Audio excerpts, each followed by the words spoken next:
ollaa fi maatii keenya jechuudha. Batalee isheen shamaraa jechuudha. Maatii kee jidduu gashita taanan jireenyi kan kee bareedduu sii ta'an deema. Maatii kee jidduu gashita yeroo siin jedhu fakkeenya fi jireenya kee keessatti ati abbaa manaa kee faana yookiin hiriyaa kee faana jaalala qabaattee qabeenya dhabuu dandeessa. Qabeenya ati hin qabne sanatti immoo maatiin kee si jaalachuu dhiisuu danda'u. Sababni isaa maatiin kee waan qabeenya qabaniif jechuudha.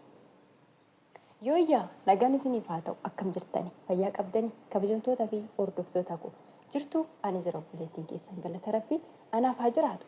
Maarree kabajamtoota hordoftoota koo guyyaa har'aa wanta akka qabadheen isinii dhufe. Wantootuma sooshaal miidiyaa kanarratti deemaa jirutu gaafii natti ta'ee wantoota kanarraa isiniif xiqqoo ishee dubbachuudhaaf hin dhufee jechuudha. Wanni ani har'a qabadhee dhufes akkuma dursa isiniif xiqqoo irraa tuquudhaaf yaaletti jireenya keenya keessatti namoota biraa osoo galchuu baannee tokko taanee kan jirru abbaa manaa keenya yookiin jaalallee keenyaan alatti. Sababni ani kana jedheefis nuti yookiin ani yookiin jaalalleen kan koo jaalala bareedduu takka qabaannee waliin jiraachuu dandeenya. Garuu immoo qabeenya dhabuu dandeenya. Jaalala qabaannee qabeenya dhabuu dandeenya jechuudha. Egaa sana keessatti fakkeenya fi ollaan keenya jaalala qabaachuu dhabanii yookiin jaalala dhabanii qabeenya qabaachuu danda'an. Wantoonni isaan godhanii fi wantoonni isaan mana isaanii keessatti raawwatanii kan addaa ta'uu danda'a. Waan adda addaa wantoota babbareedaa akkasuma wantoota bifa namaatti hawwatu gochuu danda'u waan qabeenya qabaniif jechuudha. Ani immoo waan qabeenya qabneef akkuma aqimii kiyyaatitti waan qabuun mana koo keessatti jaalalaan abbaa manaa koo waliin jiraadha. Egaan bahee raawwadheen ollaa koo akka isaan itti bulan akka isaan itti oolan waan isaan godhan waan isaan ta'an hundaan ilaala yoo ta'e jaalalli ani abbaa manaa koo waliin qabu yookiin immoo jaalalli ani hiriyaa koo waliin qabu sun na jalaa hir'ataa deemti. Sababni isaa jaalalan qaba malee qabeenya qabu waan ta'eef jechuudha. Akkasuma lammaffaan immoo maatii kan koo jireenya koo jidduu gaafan gashu jireenya koo jidduu gaafan isiniin jedhu wantoota baay'eedhaan wal qabata. Wantoota baay'ee sana keessaa waan muraasa isiniif hima. Wantoonni muraasni kun maatiin koo aftaamii ta'uu danda'u. Namni ani jaalladhee jiru sun yookiin immoo abbaan manaa koo qabeenya qabu akkuma dursa isiniin jedhe hiyyeessa ta'uu danda'a. Hiyyeessa ta'e immoo jaalala mi'ooftuu qaba. Jaalala nama qabattu, jaalala nama hammattu. Isin galteetti jaalala nama hammattu. Jireenya keenya keessatti jaalalli hin jirtu yoo taate qabeenyi bu'aa nuuf hin qabdu. Qabeenyi bu'aa nuuf hin qabdu. Kan bu'aa nuuf qabu kan karaa fuulduraatti irree nu oofee kan qabeenya illee nuu fiduu danda'u jaalala. Kana qabadhu. Kana qabadhu jaalattullee jibbitullee fudhadhu waan tana jechuudha.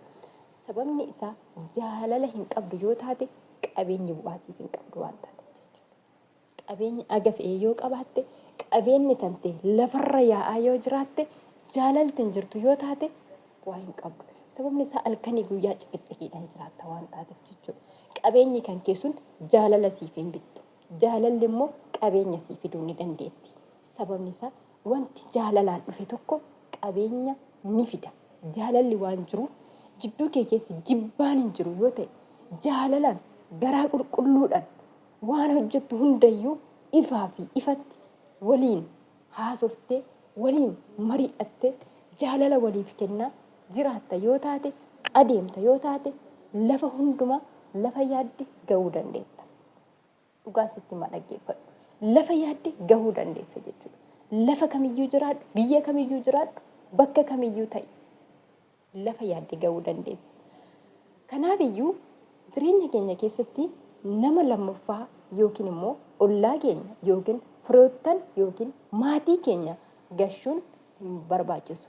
Gaa'ila jidduutti jechuudha. Gaa'ila jidduutti. Yookiin immoo hiriyaa taatee hanga jirtutti fakkeenyaaf hiriyoota taatanii gaafa jirtan fakkeenyaaf alarratti osoo tiraariin godhatiin namoonni tokko hiriyaa qabatanii jirtanii miti hiriyaa keessan gaafa qabattan nama lammaffaa yookiin hiriyaa lammaffaa mistira kan kee dabarsitee itti himi. Mistira nama sana waliin qabdu jechuudha. Mistirati nama sana waliin qabdu muraasa isaati. Muraasni isaas wantoota jedhamanii fi wantoota hin jedhamne jira. Wantoota ifa bahee mul'atuuf wantoonni ifa baanee mul'anne hedduutu jira. Wantoota ifa bahee mul'atus ta'ee wantoota ifa bahee mul'atus ta'ee hin dubbatin. Sababni isaa qabeenyi kan kee fi jireenyi kan kee, jaalalli kan kee, hiriyyaan kan kee wanti hundinuuyyuu abbaa manaa yookiin immoo jaalallee kee sana keessatti argama waan ta'eef jechuudha. Isa sana keessatti argatta waan taateef.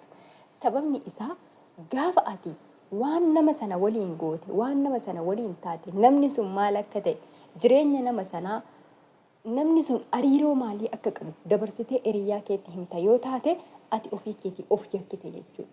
Ati ofii keetii of dabarsite jechuudha. Ati immoo nama sana dabarsitee nama biraaf kennite jechuudha. Sababa kana ta'eefuu keessa keetti mistira keessa waan hundumaa kee keessa keetti qabadhu. Hin jaalatta yoo taate nama sanaan mari'adhu. Nama sana waliin haasaa godhi.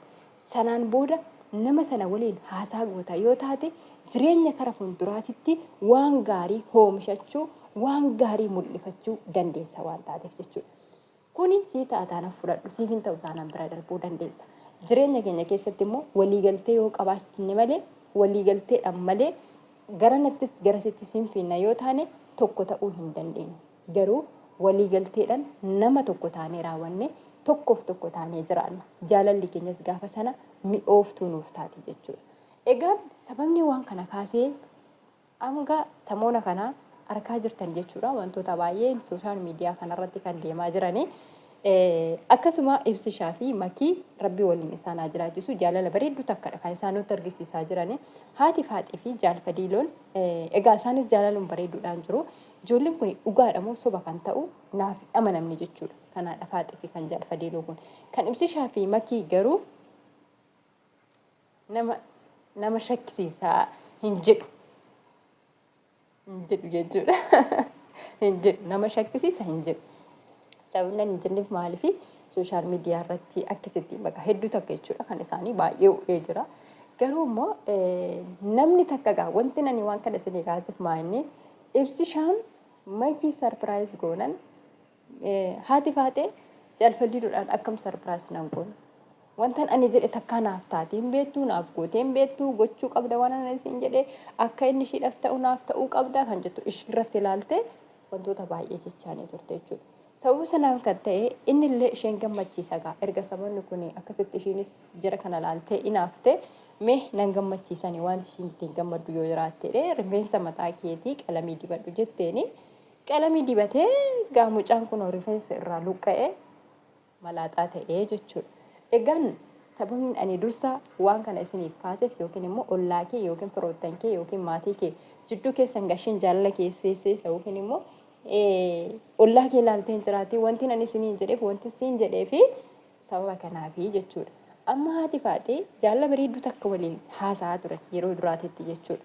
Garuu gaafa dhaqee ibsishaan makii sarpiraayiz godhu akkamitti sarpiraayiz hin taane anis jette gaafa duraarraa makiin mataa kan kee qalamii dibadhu jennaan ibsishaan ni dibatee deebistee amma isheen kun sammuu ishiitti isuma kana yaadaa jirti lakka.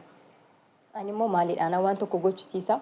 Ani immoo akka magoon ta'ee maaloo naaf godhee yookiin yoo maal jedhee maal naaf godhaa jira miti waan akkasii jechuudha. Nama laalaa deemuun nama cabsa, nama kuffisa. Lafa kunne sanaa mooyyuu akkaataa itti